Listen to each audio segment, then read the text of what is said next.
Hello, I'm Nicholas Markey here at Beach Barbell, physical therapist by day and online fitness coach by night. I wanted to kind of hop back into explaining pain again, probably just explaining it slightly differently because different people kind of understand concepts from different ways, different stories, metaphors, all that kind of stuff. So basically, let's think of pain as threat. Your body uses pain as a way to make you pay attention to something, right? So we can imagine it just being like your body senses a threat, whatever that threat may be, and it wants you to pay attention to that threat, okay?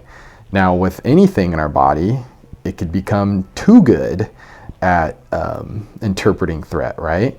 Just like your immune system can become too strong, right, and attack your own body, right? Those are called autoimmune disorders, right? So something like rheumatoid arthritis, your immune system is hyped up too much and it attacks, different joints in your body, hence rheumatoid or the arthritis part, okay? And then on the flip side, it can be too little, right? You could have an immune system that doesn't work as well. So those are immunocompromised type folks, which, with this whole COVID virus are the people that are, most susceptible, and we got to be careful about and, protect them, make sure that they don't catch, a nasty virus that we don't have a vaccine for, right? So you got, a wide range, right? You have a wide range of maybe what's, normal, and then you've got kind of like outliers where it starts to hinder function, in life, right? So same thing with pain. I mean, there are people who are genetically do not feel pain, and they have to be very careful. They have to learn how to interpret maybe other signals and pay attention more. Because pain is a survival mechanism, okay?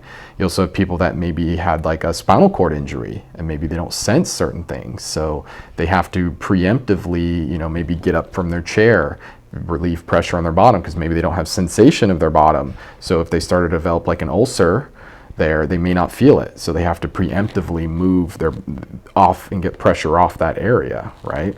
And maybe check it frequently to make sure everything's okay down there. On the flip side, you can have somebody who has pain that's maybe the system is too strong, right?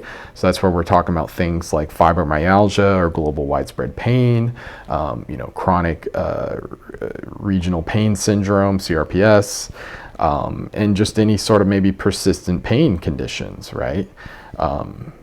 Maybe the pain becomes too strong. And so we don't know right now, we don't know the difference if it is how much of this is from, potential damage in the area that maybe someone's feeling the pain. We don't know how much that is contributing. How much of it is that the nerves that are hooked up into those tissues are sensitive, because you basically have a chain of three nerves that run from the actual tissue all the way to your spinal cord and then all the way up into your brain. So you got, kind of four areas where you could potentially have, something going on, right? So I could have damage in the tissue. Maybe it's also the nerves that are hooked into that tissue are sensitive.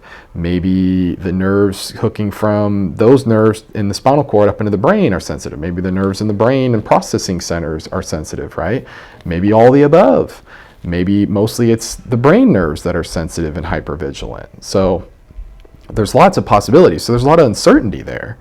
So that kind of sucks, to be honest, right? Like there's uncertainty there. But the reality is we can't necessarily say that we know for sure that this pain means that you're damaging.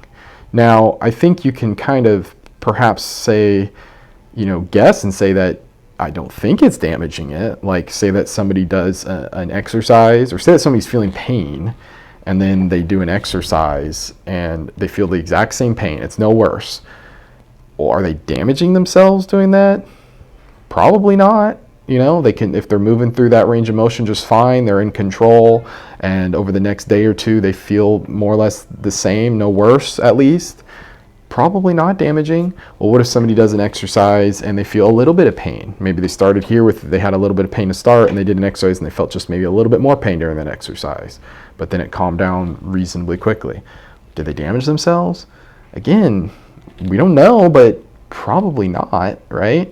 If we monitor it appropriately, right? So if like we did an exercise and over the next day or two they were in a lot more pain, then again, that doesn't necessarily mean that there was more damage that went on. I mean, anytime you do an exercise, there's micro damage that is part of building up muscle. When you're doing the exercise, you're actually kind of breaking down those tissues a little bit, and then over the next several days they're building up.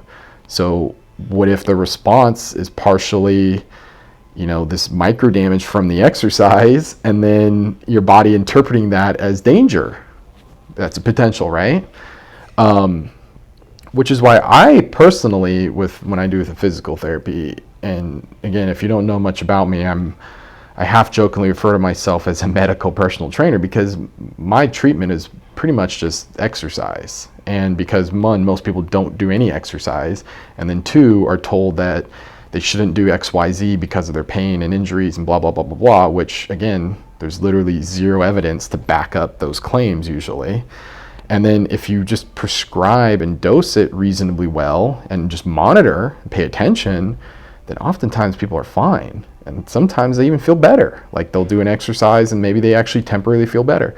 Now that's probably placebo in a short term, but maybe over a long term, maybe they feel better because their body can handle more. Maybe they feel better because their system is interpreting less threat, right? So if I have back pain and I'm like super freaked out about bending over and picking things up, but then I'm doing like deadlifts with my physical therapist and gradually, slowly over time progressing and doing okay, then my brain might just be like, oh, you know what? This back pain isn't that necessary. They're actually using their back pretty well and they're kind of strong, right? So we have to think about that kind of stuff, and we don't want to front load threat for no reason. And this is actually what a lot of those back education classes do, unfortunately. They tell you to not, lift with your knees, not your back, that kind of thing. And they teach you this really rigid way of lifting that no one really can do on the regular. It's basically like they teach you have to basically just do goblet squats everywhere. Like completely upright torso, holding the weight here at your chest and just doing up and down. It's like, yeah, I mean, I prescribe that. That's kind of a goblet squat, front squat type move. But no sort of pitching forward or anything like that, which actually doesn't make any damn sense. Because if you do a squat, just a normal squat, and the person looks like their back is completely straight, more or less, like maybe they got, they're slightly leaned forward, but their back, when they squat down, their back stays in a seemingly perfect position, their back is actually flexing quite a bit. People don't realize. So you can't really stop it. You can't really stop your back from flexing in a deadlift or a squat. And so if you just apply that logic to your day-to-day life, if I crouch down, squat down, and go pick something up, my back is flexing a little bit. That's okay. You just have to grade the load, okay? So the threat. And I think you're best doing that in just a nice, slow, and steady manner, right? So if somebody is like, I lift up this box, it's probably 40 pounds, and it really bothers my back, so I kind of get freaked out about it. It's like, okay, well, let's start with 20 pounds, and then if that goes well, we'll do 25 or 30 pounds. And if that goes well, we'll do 35, 40 pounds, right? And then slowly progress even beyond whatever they need to do. Again, my rule of thumb is usually at least double. I want them repping at least double what they have to lift. So then when they have to go lift the things for life, their body's like, no matter the variations in strength and tolerance that are day to day, if they start way up here, that fluctuation is going to be way higher than any sort of like demand they have. So reducing threat. And again, that's why I really focus on exercise prescription with my physical therapy, because you're teaching someone how to control their body, right? And they get to, with that, being in control is huge. When we feel out of control, we start to freak out, maybe have panic attacks, anxiety, right? That's kind of when things start to feel bad psychologically, right? When we're out of control. But if someone's in control, there's something to be said about that. So if somebody has pain, back pain, right? And then they're doing well-controlled deadlift or squat or whatever, and they feel okay, over time, they're teaching themselves, their body, their nervous system, their protective system, their threat monitoring system, whatever, they're teaching it that this move is okay, that they're okay doing this.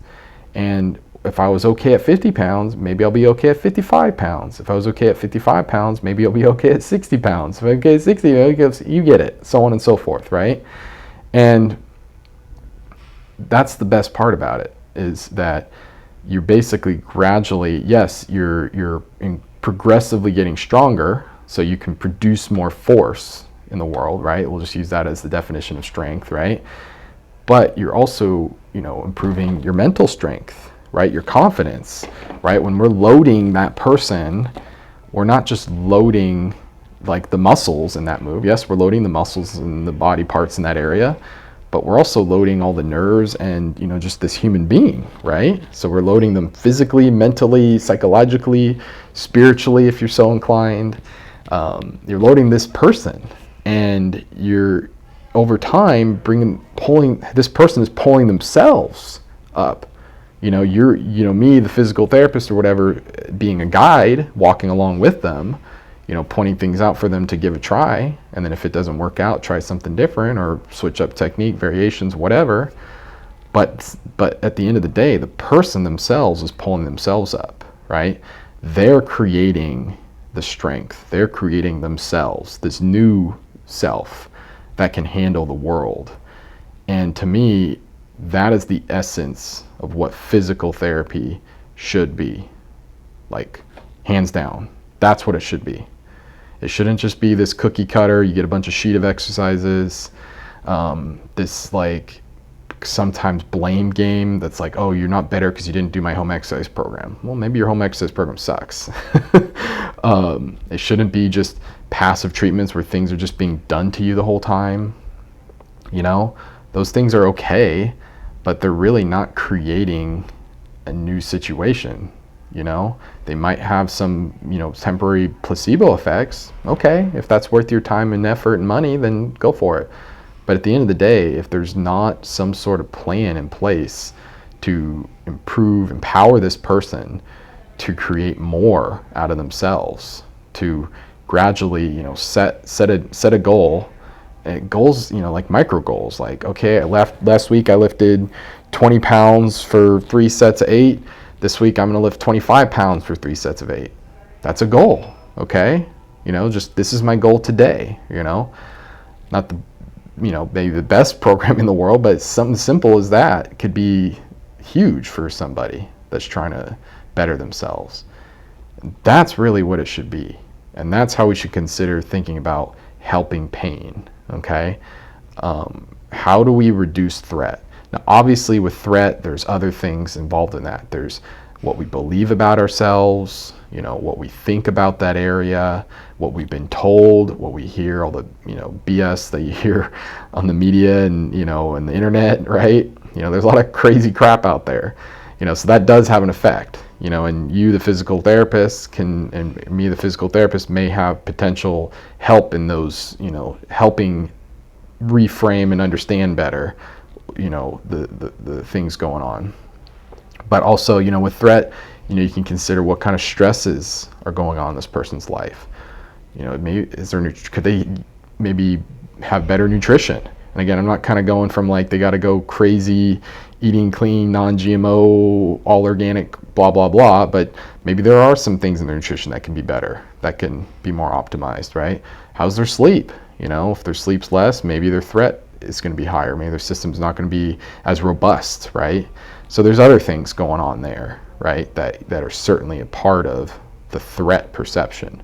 But you, the clinician, the physical therapist, next to this person, you only can do so much first of all.